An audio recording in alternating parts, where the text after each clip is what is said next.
by talking about why I picked this topic. I picked velocity-based training because I come from a small town where we don't really have, most of our coaches were volunteers, and they didn't have access to a lot of the information that we have. They did their best, and I appreciate them. I think they were awesome. But it got me into thinking about a lot of times their rationale was, this is the way we did it when we were kids. It worked, you know, and it kind of led me to not want to be that type of coach. Led me to always want to have a good rationale for what I'm doing.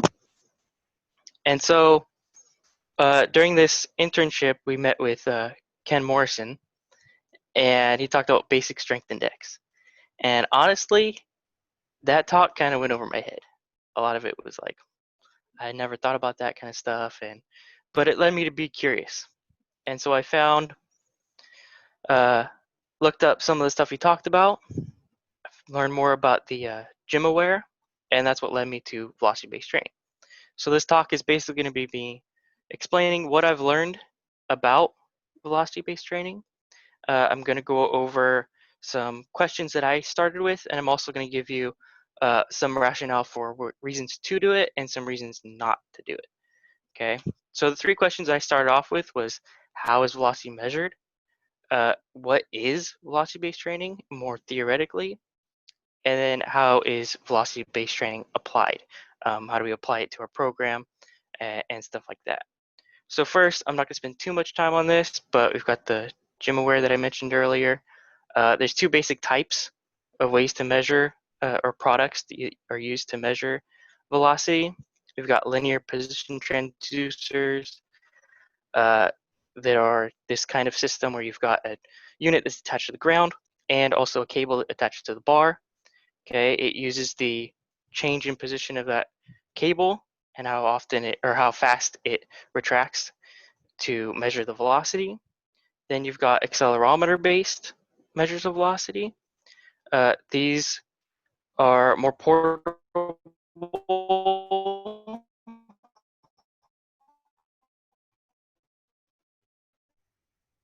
They don't have to be a lifter.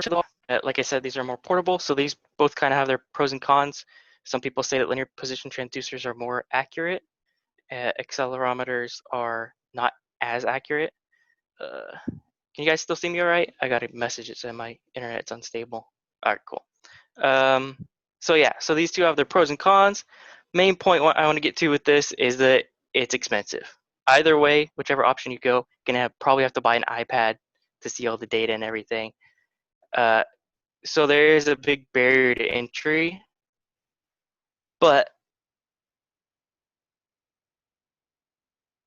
how do we justify that cost, right? So what is velocity-based training? Sorry. So we kind of have to go back to the beginning. Again, not going to go into too much detail on this because y'all are smart and you had basic, you had some exposure to force velocity curve. But basically what we're doing is we're using velocity to evaluate intensity, right? Usually when we prescribe loads based on percentage-based training, we're only looking at this force axis, and we're assuming that this velocity is where we want it, right? So velocity-based training is just adding another measure to the equation. We're getting a better idea of where we're at. This is again theoretical, but it has been shown to be used more practically, as I'll show later on. But so basically when we assign a load of, let's say 80%, we're hoping that we're getting this type of velocity down here pretty low. But there's a chance that with fatigue, it could drop within a set, or just as the athlete may not be lifting with the same intent, so his velocity could drop. It becomes more important when we talk down here with peak power and speed strength, is where this type of technology and this type of training really is where the value comes. But really, it's great for having better accuracy when talking about intensity, as well as having some objective feedback. So I mentioned earlier a little bit about the intent. So one of the big assumptions with this curve is that athletes are lifting with their maximal concentric velocity. So it is not this drop in or this gain in velocity is not voluntary. It is based upon the load, right? And what velocity-based training does is gives us a objective feedback that may help with that intent. So this study right here by Randall et al. Looked at professional rugby players, and one group they measured velocity, and the other group they did not. Okay, and they saw improvements in the group that did have that feedback from. I think they used a linear position transducer, but what they found was that just having that feedback and seeing what their velocity was and where it should be helped them, and they saw improvements in, I believe they used counter movement jump and broad jump. Okay. Another study down here by Luis Sanchez and Juan Jose Gonzalez Badillo showed they looked at how velocity relates to neuromuscular fatigue. And again, like I said, as you progress in a set, you may slow down. Again, it's not psychological, it's physiological. As you fatigue, your velocity drops.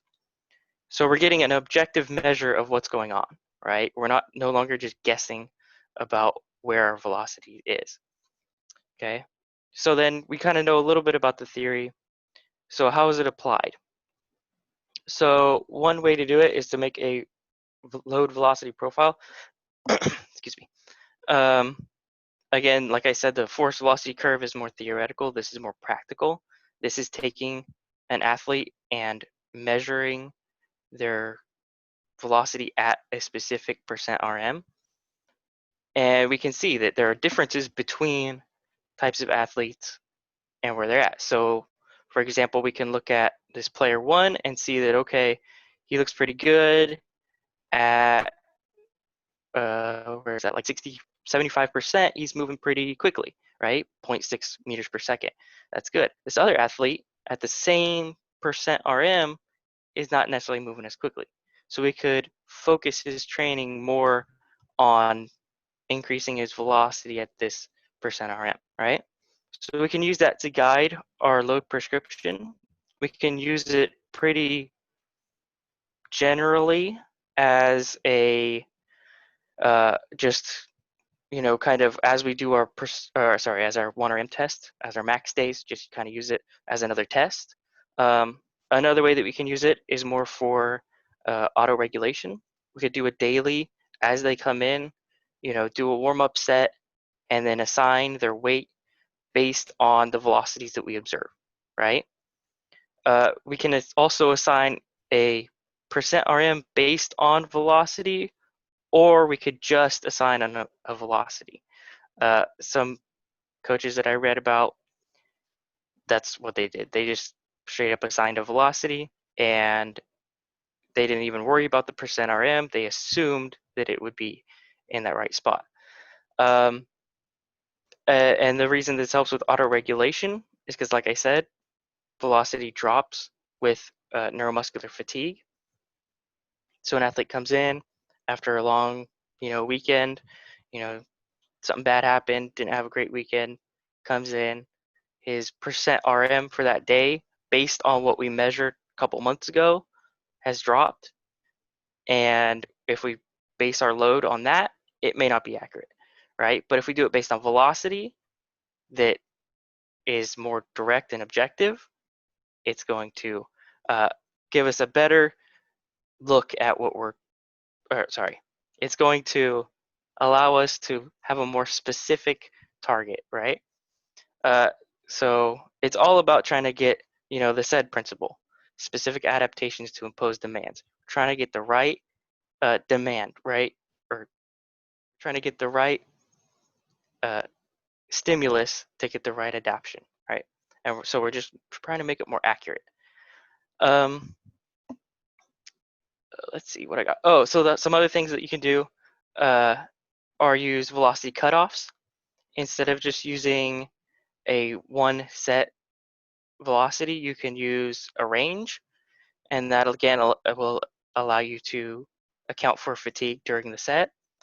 Some coaches used velocity, they used a cutoff, and they used it in conjunction with not assigning reps or sets, which was kind of, I don't know, I thought that was kind of crazy, but they said it might work, and I didn't look too much into that, but it was very interesting to see how they used it. So what they did was basically, here's a range, you start off, you can assign, let's say 3 sets. Hopefully you get 10 reps. If by the 3rd set you're at 5 reps and you're below your velocity range, you're cut off, right?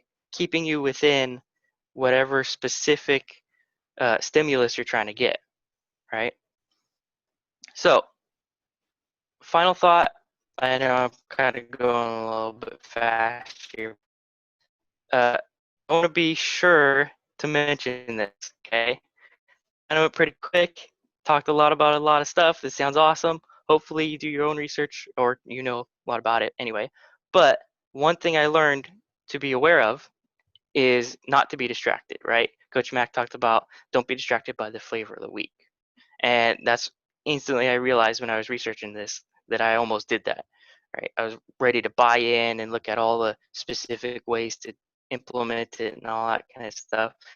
But we still have to keep a good perspective and realize that, absolute strength is still useful and percentage-based training is still useful for a lot of our athletes, right? We still need to develop that fundamental, groundwork before we get into velocity-based training. So although this is great and useful and, can be used for,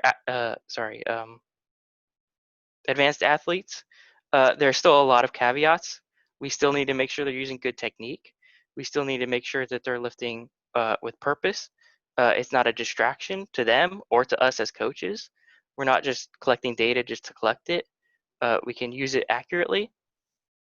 And so, personally, when doing all this research and stuff, like I said, I still have some research to do and to look into it, but I also need to make sure that I work on being able to implement the basics first, right?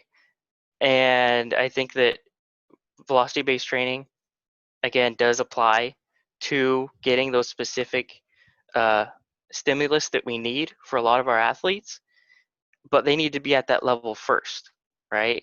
If we can do things a lot easier that are a lot less time consuming, then there's not a lot of value in using this more complicated way to do it, right? So I also want to show you some of the resources that I found in case you want to look them up. A lot of the research that I found was by Brian Mann. He had a lot of great stuff on there, specific ones about football. There's another one that Push put out a couple YouTube videos about the implementing it in volleyball and one in soccer. So that was great too. And yeah, so that's all I got. Here's my contact info if you didn't get it before. Realize I'm super fast. Went through that a little bit too quickly, but hope you got something from it.